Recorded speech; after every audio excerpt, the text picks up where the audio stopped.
The Civil War in the United States by Karl Marx.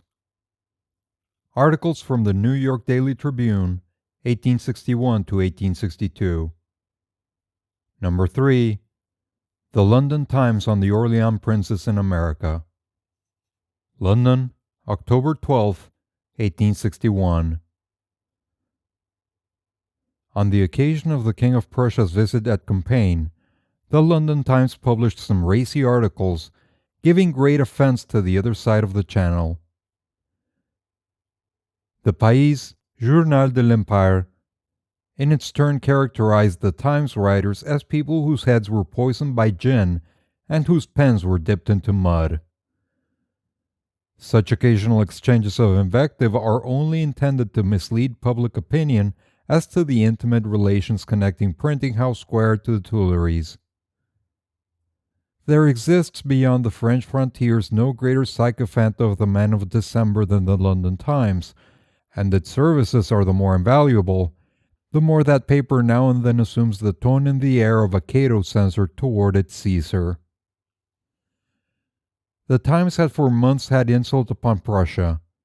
In proving the miserable MacDonald affair, it had told Prussia that England would feel glad to see a transfer of the Rhenish provinces from the barbarous sway of the Hohenzollern to the enlightened despotism of a Bonaparte. It had not only exasperated the Prussian dynasty, but the Prussian people.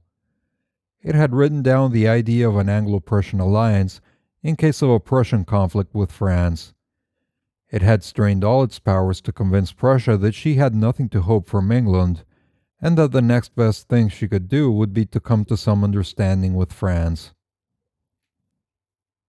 When at last the weak and trimming monarch of Prussia resolved upon the visit at Compiègne, the Times could proudly exclaim, "Quorum magna pars fui." But now the time had also arrived for obliterating from the memory of the British the fact that the Times had been the pathfinder of the Prussian monarch. Hence the roar of its theatrical thunders. Hence the counter-roars of the Pays, Journal de l'Empire. The Times had now recovered its position of the deadly antagonist of Bonapartism, and, therefore, the power of lending its aid to the Man of December. An occasion soon offered.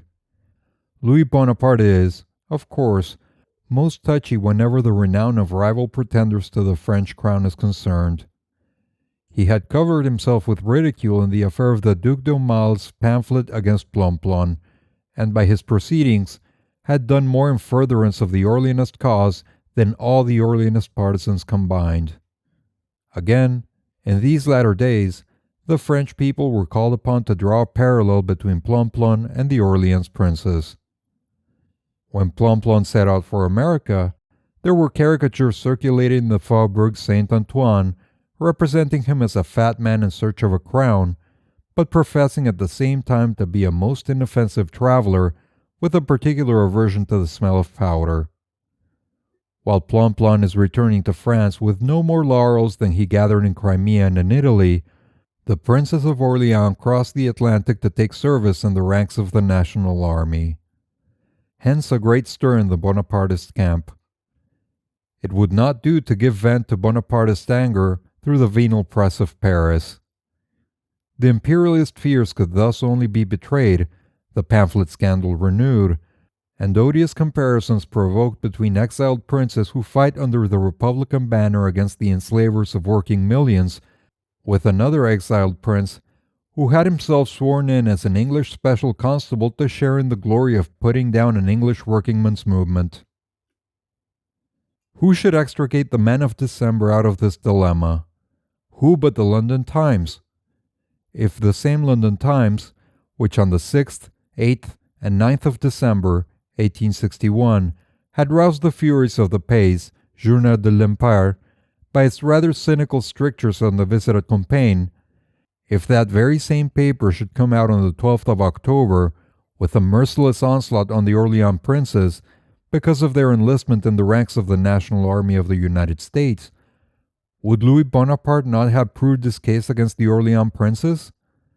Would the Times article not be done into French, commented upon by the Paris papers, sent by the Préfet de Police to all the journals of all the departments and circulated throughout the whole of France as the impartial sentence passed by the London Times, the personal foe of Louis Bonaparte, upon the last proceedings of the Orléans princes? Consequently, the Times of today has come out with a most scurrilous onslaught on these princes.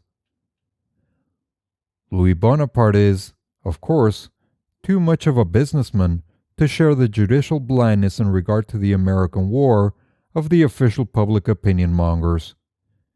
He knows that the true people of England, of France, of Germany, of Europe, consider the cause of the United States as their own cause, as the cause of liberty, and that, despite all paid sophistry, they consider the soil of the United States as the free soil of the landless millions of Europe, as their land of promise, now to be defended sword in hand from the sordid grasp of the slaveholder.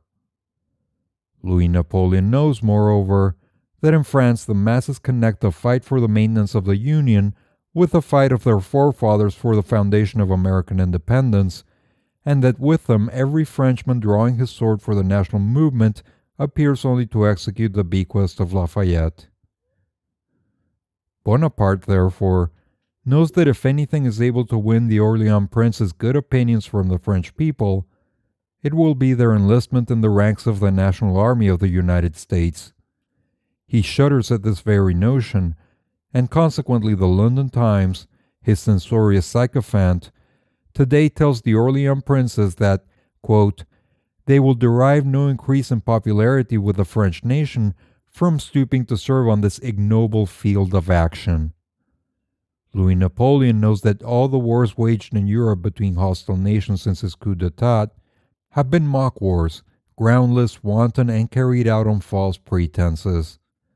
The Russian War and the Italian War could not speak of the piratical expeditions against China, Cochin China, and so forth, never enlisted the sympathies of the French people, instinctively aware that both wars were carried on only with the view of strengthening the chains forged by the coup d'etat.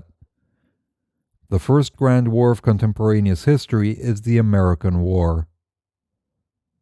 The people of Europe know that the Southern slavocracy commenced that war with the declaration that the continuance of slavocracy was no longer compatible with the continuance of the Union. Consequently, the people of Europe know that a fight for the continuance of the Union is a fight against the continuance of the slavocracy, that in this contest, the highest form of popular self-government till now realized is giving battle to the meanest and most shameless form of man's enslaving recorded in the annals of history. Louis Bonaparte feels, of course, extremely sorry that the Orléans princes should embark in such a just war, so distinguished, by the vastness of its dimensions and the grandeur of its ends, from the groundless, wanton, and diminutive wars Europe has passed through since 1849. Consequently, the London Times must needs declare, quote, to overlook the difference between a war waged by hostile nations and this most groundless and wanton civil conflict of which history gives us any account is a species of offense against public morals. The Times is, of course, bound to wind up its onslaught on the Orléans princes because of their, quote, stooping to serve in such an ignoble field of action, with a deep bow before the victor of Sebastopol and Solferino. It is unwise, says the London Times, to challenge a comparison between such actions as Springfield and Manassas and the exploits of Sebastopol and Solferino. The next mail will testify to the premeditated use made of the Times article by the imperialist organs. A friend in times of need is proverbially worth 1,000 friends in times of prosperity, and the secret ally of the London Times is just now very badly off. A dearth of cotton, backed by a dearth of grain, a commercial crisis coupled with an agricultural distress, and both of them combined with a reduction of custom revenues and a monetary embarrassment compelling the Bank of France to screw its rate of discount to 6%, to enter into transactions with the Rothschilds and Baring for a loan of 2 million sterling on the London market, to pawn abroad French government stock, and with all that to show but a reserve of 12 million against liabilities amounting to more than 40 million. Such a state of economical affairs prepares just the situation for rival pretenders to stake double. Already there had been bread riots in the Faubourg Saint-Antoine, and this, of all times, is therefore the most inappropriate time for allowing Orleans princes to catch popularity. Hence, the fierce forward rush of the London Times. New York Daily Tribune, November 7th, 1861. You have reached the end of the third article in the series, The Civil War in the United States, by Karl Marx. Click on the links at the end of the video to go to the playlist or the next article if it's available. If you enjoy this content and would like to support the channel, please like and subscribe.